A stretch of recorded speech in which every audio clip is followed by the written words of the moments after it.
In this video, I'm going to talk about the latest Facebook restrictions to news outlets in Australia and tell you a little bit about how I'm circumnavigating and beating Zuck at his own game. So by now you've probably heard, across Facebook today, they banned all media outlets from posting any news articles on Facebook. If you went to their Facebook pages, there'd be no posts there, literally nothing.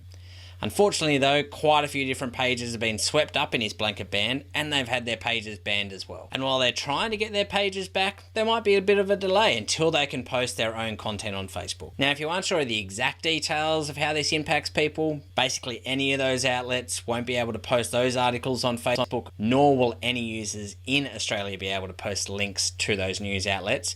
And anyone outside of Australia, they can't see those articles and they won't be able to post them as well. So it's a pretty big deal. And if you've been following this episode at all, it's basically an argument between Facebook, the media, and the government around who has to pay for the media content production in the country. Now, look, there's always different sides to the argument, but I think when anything like this changes, there's always a little bit of an opportunity. So I had a bit of an idea today. This basically came about from actually the ABC in Australia that have their own Facebook Messenger chatbot. You can go in and you can see the latest articles within Messenger and be able to read the articles then and there. So I was interested to see whether or not Facebook have actually banned sending articles via Messenger, and they haven't. Now, by doing this video, this might actually get me banned in Messenger. Please don't, Zuckerberg. I can't afford to get banned off Facebook. It's my livelihood. But what I thought was, well, if I was a media outlet today and I had basically the tap turned off from any traffic coming through to my news site, or if I was one of those other publishers that got called news according to Facebook,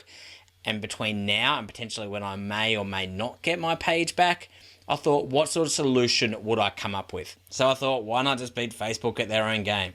So I created a chatbot for any of the news outlets out there. I want to show you how it works. So this is the ABC chatbot. And as you can see, you can scroll through these different news articles. I've been looking at a little bit of sport lately.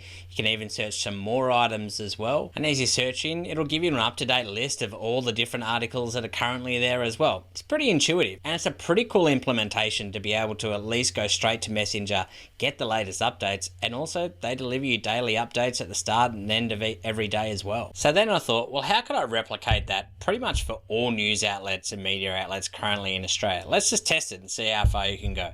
And this is the beauty of the flexibility of chatbots to be able to deliver dynamic content based on different searches and various degrees you can actually interact with the chatbot. So what I've got here is basically an RSS feed, which is those old school things we used to read our news by, right? Basically, I've changed it and I've brought in all of the news items into a Google Sheet. Now, this Google Sheet is going to provide all the data we need to be able to actually provide an up-to-date news stream of every news media outlet around Australia at the moment. Now, through the beauty of programs like ManyChat, which is the back end here, and this shows you exactly how it all comes together, then when we go to preview it, let's go and actually see what it's like. Now, I've kept this chatbot pretty simple, and as you can see, it doesn't come with all the pretty images you might get in news articles, but you get the idea of how news and media outlets or any of those other pages that have been banned could be able to bring in a consistent feed.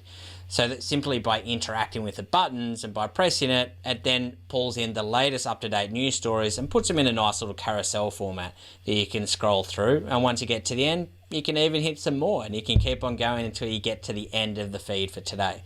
Kind of like scrolling on a website, but in a manner that's obviously still on Facebook, is in an app that people are using more than the actual Facebook news feed itself.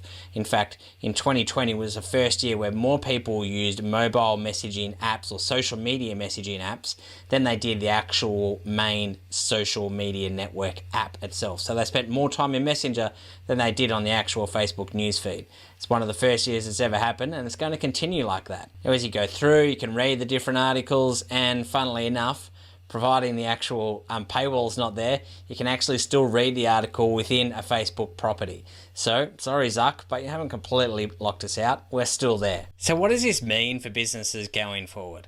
Well, look, when it comes to big media, big tech, and big government, change is always going to happen, and change is inevitable.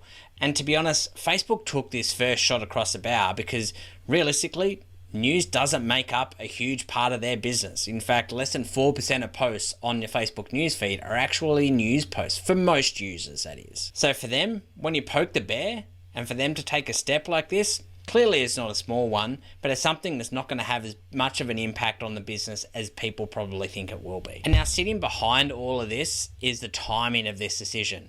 And there's currently a bigger battle that's happening in Silicon Valley between Facebook and Apple, and I think is actually going to have a much larger impact on the platform and us as advertisers that we need to be wary of. I'm going to be doing a pretty detailed video on how businesses can prepare for that and how they can be implementing some of the things you saw today to make sure that you're not impacted too much by those changes that are becoming really, really soon.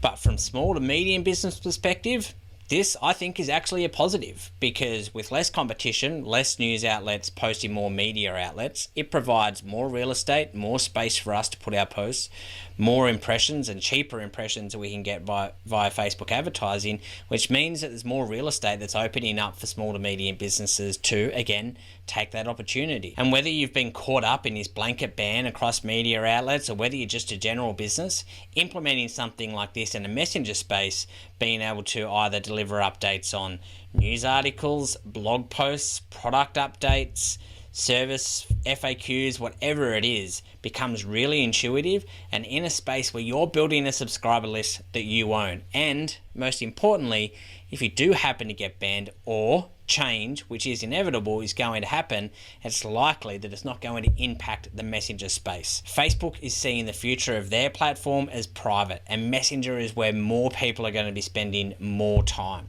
So as businesses, we need to adapt, we need to change, or we need to think about how we can come up with an opportunity to provide a really seamless experience for our customers in the messenger space. Now, the great thing is that the barrier to creating chatbots is as low as it's ever been.